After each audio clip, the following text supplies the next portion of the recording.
ఈ car race కేసులో మరో కీలక పరిణామం చోటు చేసుకుంది. విచారణకు హాజరయ్యేందుకు సమయం కావాలని అడిగిన బిఎల్ఎన్ రెడ్డి, అరవింద్ కుమార్లకు ఈడీ మరోసారి షాక్ ఇచ్చింది.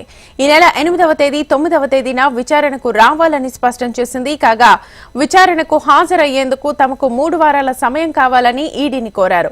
3 వారాల సమయం ఇవ్వడం కుదరదని ఈడీ స్పష్టం చేసింది. 8వ తేదీన బిఎల్ఎన్ రెడ్డి, 9వ తేదీన అరవింద్ కుమార్లు ఈడీ విచారణకు రావాలని స్పష్టం చేసింది. కాగా ఈ నెల 7న విచారణకు రావాలని కేటీఆర్ కు ఇప్పటికే ఈడీ నోటీసులు జారీ చేసింది. ప్రిన్సిపల్ సెక్రటరీ దాన కిషోర్ స్టేట్మెంట్ ను తప్పించుకున్న ఈడీ అతని స్టేట్మెంట్ ఆధారంగా మాజీ మంత్రి కేటీఆర్ ను ఈ నెల 7న విచారించనుంది.